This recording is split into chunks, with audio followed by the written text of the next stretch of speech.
talk a little bit about what the American Royal is. As Brent talked about, we've got a wonderful history in Kansas City. We're a nonprofit charity.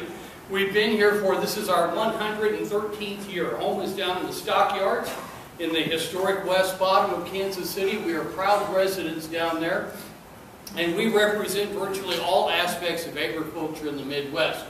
We do, as Brent has outlined here, we have the World Series of Barbecue. It's a modest little event we do down there the first weekend of October. We'll have about 30 to 40,000 of our best friends down there on a Friday night. It is a mob scene, and we're doing some exciting things this year coming up. We do a series of 5 or 6 horse shows.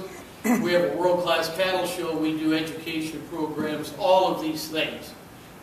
Historically, and all of this is kind of interesting, Kansas City continues to be in a wonderful geographic area. We've got the rivers here now, and we had the Hannibal Bridge first before St. Joe, which is why we are what we are. But then the railroads located, now we have interstates crisscrossing us. So we are in a wonderful geographic transportation system, in addition to being in the center of the country, which is a wonderful, wonderful asset.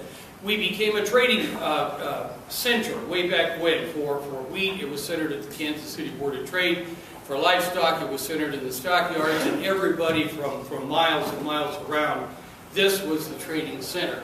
And all of that economic activity is what we represent today. You may not see the stockyards there, but all that economic activity is still taking place in this area. All of that economic activity ultimately led to the companies coming here that now we celebrate as part of the Animal Health Corridor. So a lot of these things have come together over time and have been a wonderful asset to the city. For the American Royal itself, we have over 250,000 visitors who come through our premises every morning. In fact, if you would have looked out of my office window this morning, we had 5,000 young people in the parking lot at Kemper Arena, and they were there for tryouts for the X Factor. Now, I'm not really sure what the X Factor is. My wife tells me it's something like American Idol, but it was quite a mob scene down there. We have an annual economic impact in the Kansas City area of about $70 million. The Major League, All-Star Major League Baseball game that will be here later this year, we're very proud to have in Kansas City. It approaches that number. If we had both the Big 12 basketball and football championships in Kansas City in 1 year times 2, that is about the economic activity that we bring to this region. We're homegrown. I'm from Nebraska, so I can say we're not planning to change conferences anytime soon. So we intend to make this our home. We intend to make this our home for a long time, and the appropriate tax revenues and the other things that we do. It ends at the end of this calendar year. The Kemper Arena is a loser for the city. I mean, if it sits empty, go figure. You know, not much is happening there. There's not much revenue that comes in, and the city loses about $1.8 million a year. So Brent has tallied up here. Those are the annual operating costs. There's the total of $1.8 million. I don't know if you're really interested in all of those details. You know, and our world changed at the American Royal, and it's really no fault of anybody's. But in 2007, with Sprint Center coming to downtown, all of a sudden, you know, the city can only support one arena. It's just the fact of the matter. For a city of our size, it needs to be focused on making Sprint Center work. So all of a sudden, Kemper Arena is dark, as I've talked about. We used to hold a lot of what we call dirt events at Kemper. People would rather go to Sprint Center. So most all of those events have, over time, migrated to Sprint Center. So here's what we suggested to Kansas City, to the city, that we would reinvest the original $12.5 million we've got in there. We can turn this old white elephant from an albatross into a revenue-producing asset. Because if you do the math, you've got $20 million worth of deferred maintenance that they really owe on the facility. You've got over $1 million a year in operating losses you're going to have for the next 35 years. All of a sudden, you're in the neighborhood of $60 million. for that same amount of money, we can build this new agricultural event center. And when we do that, all of a sudden we're bringing people, and as Brent would call them, four-legged conventioneers, to town. It will continue to be a great economic engine, and in fact much more of an economic engine than it has been in the past. And what we're looking at is the facility here on the left, on the right. To your hard left is the current American Royal building itself with the new facade that would blend in. If you can feature, you see the bowl on the pylon out front? That right now is the outermost edge of Kemper Arena.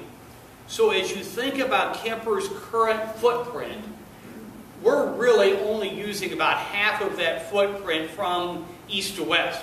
We're using the full footprint going north to south. So the green space will do a lot of positive things for us, not the least of which will be more space for our barbecue and more space for fall festival types of events.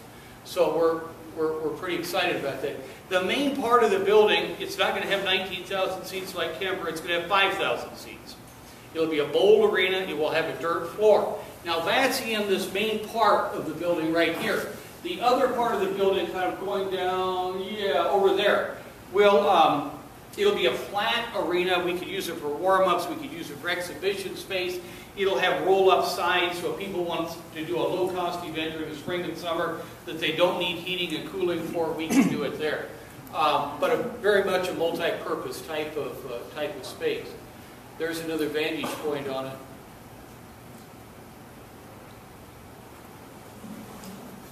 Bird's eye view.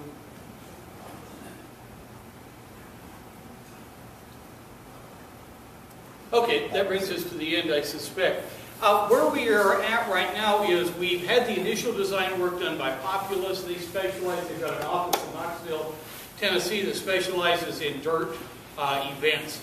And they're somebody we worked with going back as far as 2005 when we were doing some initial master planning down in the West Bottoms, and this is kind of a natural metamorphosis to that. So we're working with Populous on the architectural front. You know, underpinning the whole thing is the economic analysis. Can we really justify something like this? We know we'll keep it busy during the 3 months of our fall season. That's not an issue. Is there a market for a facility like this in the other 9 months out of the year? And we think there is. We've engaged one of the leading economic firms in this space. It's called Convention Sports and Leisure. They're based out of Minneapolis. CSL is what people call them. They've done a lot of Kansas City work. They specialize in these types of things. They're just wrapping up a similar economic analysis for the National Western Stock Show in Denver. So we've had an initial round of interviews with them. We'll probably have another round of interviews, and hopefully by the end of April, 1st of May, we will have a finished product. And we've asked them to do two things for us. Number one, look at what the American Royal's economic impact is on this region. Now, from our master plan we did in 2005, the economic impact was $50 million, so we extrapolate that a little bit for inflation, and we said $70 million. We need to reconfirm that number, to validate that number, and make sure it's something that everybody is comfortable working with. So that is their first job. Their second job is to look at the market for other agrarian, equestrian, livestock events that are out there, and what our prospects are in that marketplace to keep that facility busy the other 9 months of the year. Now, when you drive by through the West Bottoms, you may think it looks pretty quiet down there, and Kemper, as I said, is. At the American Royal Complex, we keep that facility, we, AEG, the city, the three of us, keep it busy 85% of the time. We've got events going on there. We had a horse event last weekend. We moved dirt in, we took dirt out, we moved dirt around a lot. It's like being a little kid. We get really good at moving dirt, man. And we've got a big dog show coming in this weekend, and the dogs will need to then the dogs will leave. Then we have an alpaca show coming in. So it's a continual series of events going on down there. So the economic analysis analyst will measure what else is out there, and can we make the economic case that this will be the economic engine that we think it will be. So we've got that going on. We've also retained a team of public finance advisors, is the right term. Two attorneys from the Pulcinelli Sugar Law Firm, Corb Maxwell and Chase Simmons. They most recently did the funding framework for Livestrong Stadium in Wyandotte County for the supporting Kansas City soccer team. So they are in charge of putting together our funding package. As I say, we're talking more or less about a $60 million package. Of that, $50 million is new construction, $5 million is to tear down Kemper, $5 million is to upgrade the older American Royal Complex. So their mission is to find $60 million. What we've done in that facility there has always been a public-private partnership with the city. We expect that will continue. The city has been very open to that. Do we really think the city, in the current budget crisis, can come up with $60 million tomorrow? No, not realistic.